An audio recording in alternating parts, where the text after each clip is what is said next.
Hey guys, what's going on? Ranger Reviewer 07 here.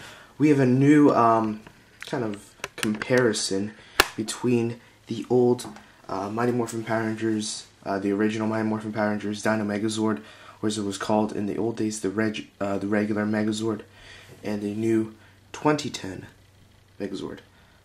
Let's start with the 2010. The decal on this is much more shinier. Right here, the bottom part is just a square, not more of a square than a rectangle on the original one.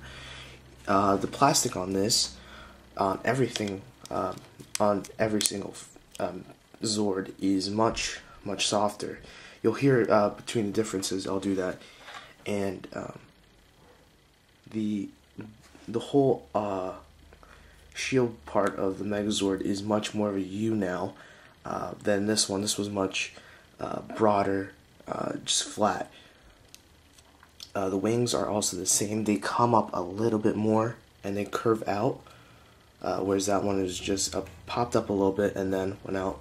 No stickers on the inside, and then we'll compare it to the original one.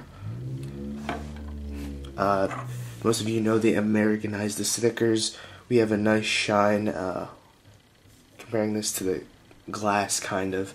Inside we have stickers below here. You have 4 stickers, 1, 2, 3, 4. Pink, and pretty much the same thing. And this is a rectangle, very hard plastic. I'm going to do a test. You can hear it too. Sorry. That's the harder plastic in this one. Much more of a dull sound. So those are the differences between the two Pterodactyl Zords. The head sculpt is pretty much the same. The paint areas are the same also. Now let's go to the Mastodon. Alright guys, here we have the Mastodon figures. Frontwards first. The Mastodon's face is a tad bit lower. They lowered it. I have no idea why, but it just seems off for me. Sticker wise, pretty much the same thing. The head is more black than this. This is pretty much a gray. The tusks are a dull gray plastic here and a chrome finish on that. When you see with the trunk is immovable. You can't move it down or up, whereas the original, you can move it. You do have flexibility with that because there is kind of a hinge on that. Next, we'll go to the sides, where the Mastodon, the original Mastodon, they do have the same types of stickers. This is obviously more screen accurate than this one. Again, because they Americanized it to suit the kids in America. Down here, we have pretty much the same types of stickers. This one just has one red line. This one has 2 red lines running parallel to each other. One also, the sticker right here, on the circular sticker right here, is missing. They didn't include that. Let me see if I can just hold that up. They didn't include that in the second one. Another thing to note is that the part around here is actually, it's a hollow gray with a black insert inside, just to, I bet you, reinforce it on the inside.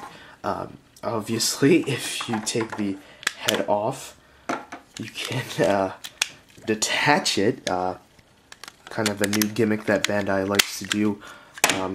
Sorry about that. To get people to buy more toys, and I'm pretty much done with Wave 1, and Wave 2 I should not be getting any of, probably just the Super Legends. Pretty much the same thing throughout. So that was the Mastodon, and let's go to the Triceratops. Alright guys, here we have the 2 Triceratops, the original, which is on your left, and the new version, which is a micro size in my opinion. This thing just tanks over that Triceratops.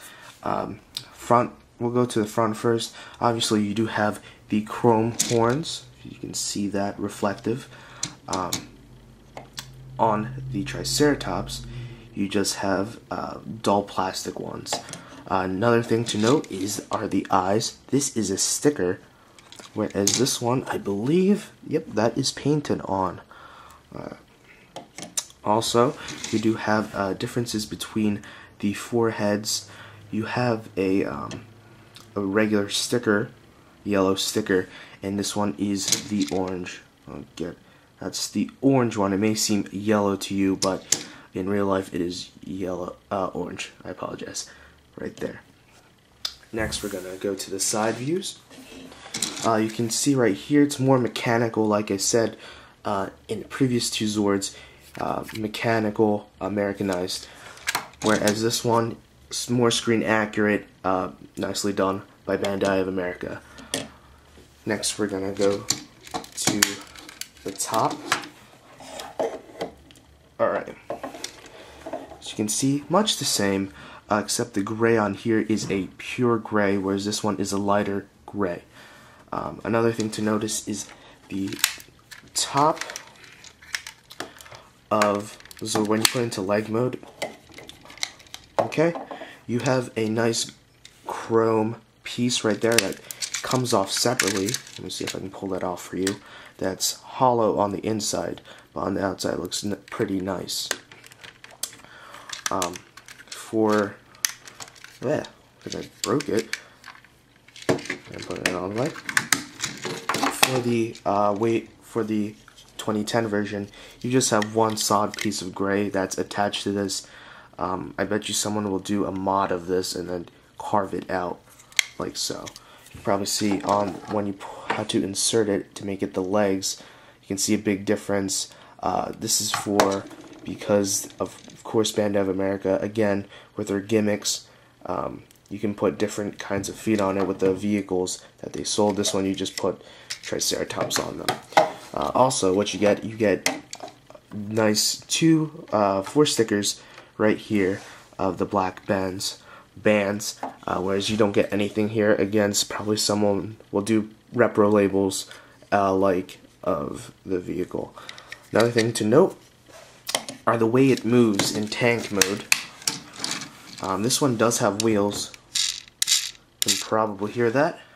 This one, no wheels. It just has little bumps on the bottom. You just glide it across. Nothing else happening there.